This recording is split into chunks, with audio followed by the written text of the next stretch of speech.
Welcome to 7 factors that make up a culture of accountability. The one thing that separates great sales organizations from good sales organizations is a positive culture of accountability. In this Outbound Leader course, you will learn the 7 factors necessary for standing up a culture of results in a way that provides a positive, safe environment for your sales force to commit to and achieve their goals.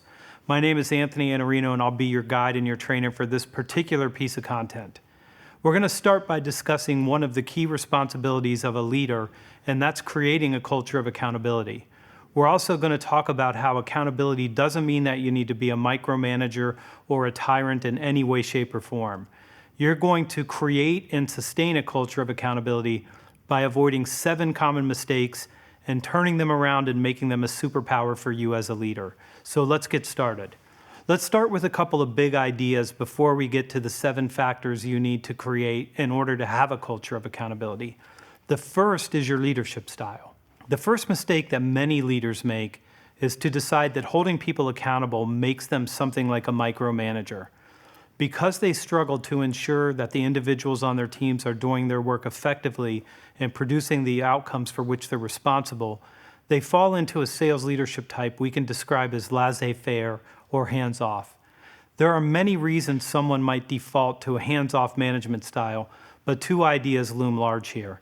The first is that the leader once worked for a leader with a tyrannical leadership style, one that does nothing more than drive activity and wander around to make sure everyone on their team is constantly working. Maybe you've been an unfortunate victim of this type of leader at some point in your career. The tyrant insists that employees do everything the way that they believe it should be done, and they're certain they need to enforce compliance. The hands-off leader desperately tries to avoid making those same mistakes, often to their detriment. Accountability doesn't require you to adopt a hands-off leadership style. The second reason the hands-off manager avoids accountability is because it means they have to impose consequences on those who do not produce the results expected of them.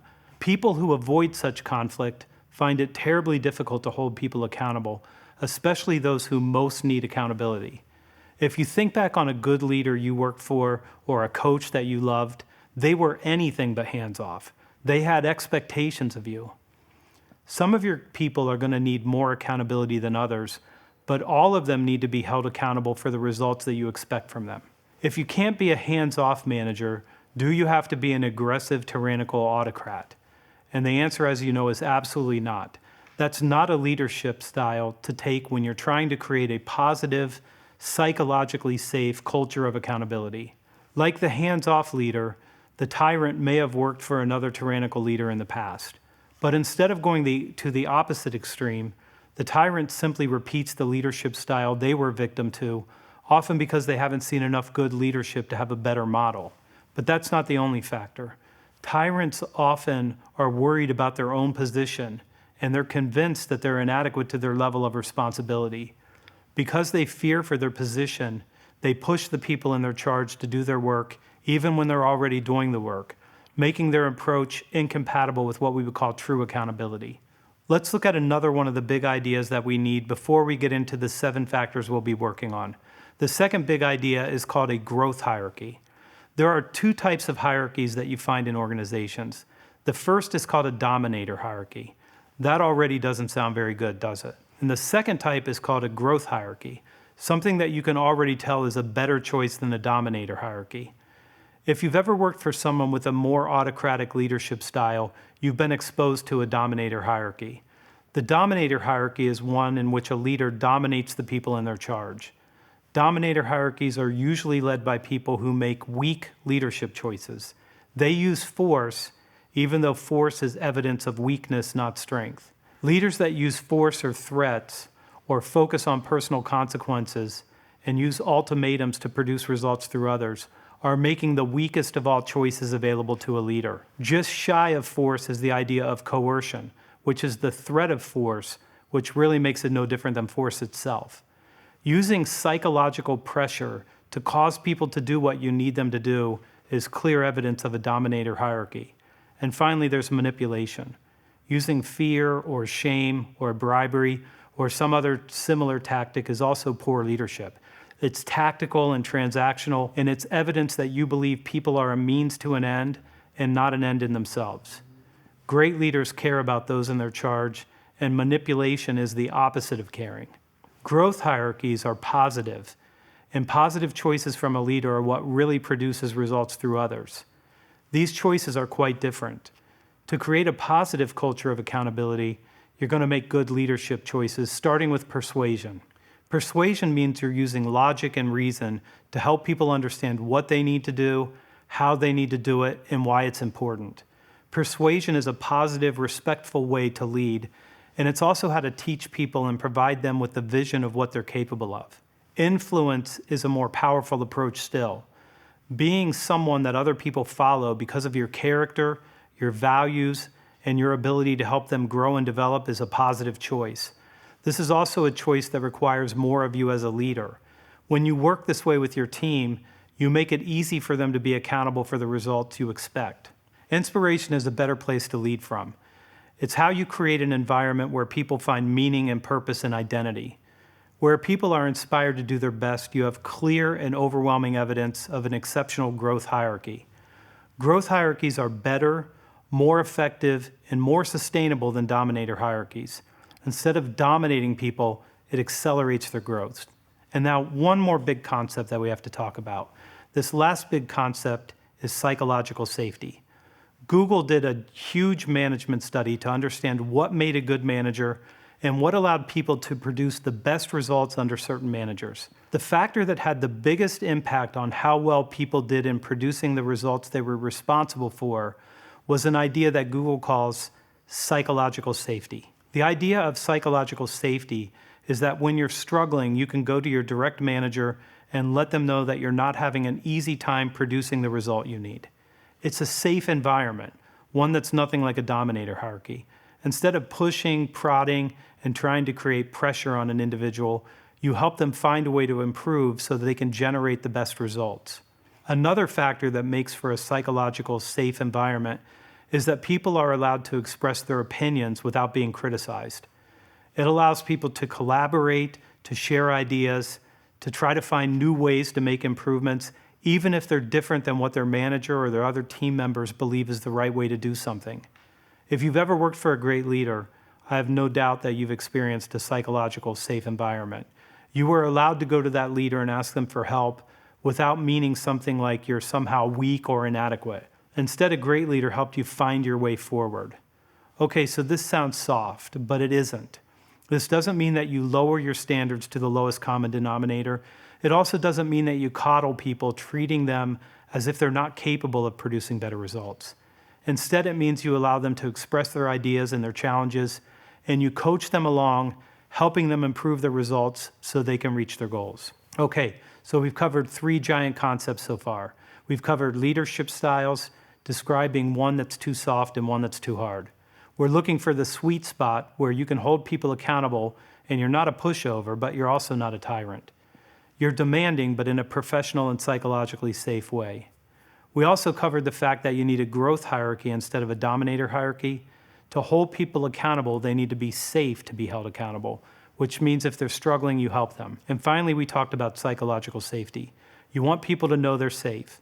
One of the ways we think about a culture is that it has to be safer on the inside of that culture than it is on the outside of that culture. When people feel threatened, it's hard for them to do their best work. And if they're not treated fairly, not only will you lose them, but you can also cause other people to wonder whether or not they're truly safe. So let's look at the first factor of our 7. The first factor you need to create a culture of accountability is trust. Okay, a hands-off leader shows way too much trust, and the tyrant shows way too little. What you need to create a culture of accountability is to have trust in people while believing that you have to also review the results and hold them accountable. You can't create a culture of accountability where there is no trust. Accountability requires that you assign people responsibilities and trust they'll produce the result that you ask them to create. But you also need to give them guardrails, which means you need to check and make sure they're doing the work and that they're producing the results before it becomes a problem. When you trust your team and your team trusts you, you have a firm foundation on which to build a culture of accountability. You ask them to deliver a certain result, and they trust if they need help, you'll give it to them. In all things leadership, you have to go first. The second factor that's important for creating a culture of accountability is clear expectations. One of the ways you can make accountability more difficult is by not providing clear expectations of what you're asking the person to do. When you're unclear about your expectations, you can cause the people on your team to misunderstand what they need to produce and the standards that you've set for them. They need to know what you want, what's acceptable, and what isn't acceptable. When you say something like, "We need to win new business," that's not the same as, "We need to win new business at this margin or higher." I'm using the margin as an example of greater direction. You want to provide very clear expectations to people so they know the margins that you're looking for is 31% or higher, because that's how your business model works. You have to make clear what you want, because if you don't, someone on your team will bring you a deal that's at a 22% margin, and you don't want that deal because the margin isn't right. Because you weren't clear on what you expect of that individual, they give you something that you didn't want. The clearer your expectations, the easier it is for your team to be held accountable to what it is that you really want from them. The third factor is providing a reason and rationale for what you're asking them to do. Simon Sinek says, "Start with why." I don't always agree with that idea. I think sometimes we should start with who we are, why we are who we are. But in this case, let's stick with this idea that there has to be a reason or a rationale why we want the 31% gross margin. What happens when you don't provide a reason or a rationale for anything that you're holding your team accountable for is that it can feel like a punishment. If you don't explain why the outcome is important, you're not manufacturing the commitment you need from your team. The more clearly you can explain the accountability and its value to the individual, to your clients, and to your company, the more buy-in you create. That buy-in improves your ability to hold people accountable. You never want people to feel like you're asking them to work harder just for the sake of working harder. You also don't want to give people assignments where the reason or the rationale isn't clear to them. These ideas start to merge together. When you provide a reason or rationale for certain outcomes and you provide them with clear expectations, you engender trust. Start with why. Make sure people understand why this is important to all the stakeholders, including the individual you're holding accountable. The fourth factor is providing your team a strategy. When you engage the initiative and resourcefulness of the individuals on your team, you almost guarantee that you'll get the best results. But sometimes you'll need to recommend a strategy for accomplishing what you assign to your team. One sales leader I observed told his team that they needed to double their business versus the prior year, but without providing any guidance as to how they were supposed to accomplish that after missing their prior year's numbers. When they asked, he just told them, "Work harder." That didn't seem to help very much. If you really and truly need to double your results from one year to the next, you're going to have to provide your team with a strategy for doing so. You can't hold them accountable for solving a problem that you can't provide strong direction how to accomplish yourself. If you've worked in a dominator hierarchy, you'll recognize this. The leader tells you to do something, but can't tell you how you're supposed to accomplish it. You've clear evidence that this is not a growth hierarchy. In a growth hierarchy, you'd be provided with more direction. This doesn't mean you don't still expect initiative and resourcefulness of the individuals on your team, but it does mean you have to help them figure out how they can produce the result they need. The fifth factor is a negative factor. The other ones are positive actions you can take, and this is one you have to avoid. And I'm not suggesting that you're guilty of this, but I am saying it's quite possible that instead of giving people a goal and holding them accountable, you might sometimes make suggestions. A lot of what leaders say can be interpreted as a suggestion, which leaves open the possibility of the individual not doing something. When you hold somebody accountable, you eliminate the choice of not doing something. The way that you know something is a suggestion is that there's not a due date, there's not a date when you get back together to review, and you leave it up to the individual to decide whether to do something or not. When you make a suggestion, you can expect a large number of the people on your team not to take that suggestion. In a lot of cases, companies that don't reach their goals fail to reach those goals because they made their goals a suggestion. Give strong direction on what you want and make sure it isn't something your team believes is optional. You can do all of this while still having a psychologically safe growth hierarchy. The sixth factor is reviewing the results you expect from your team.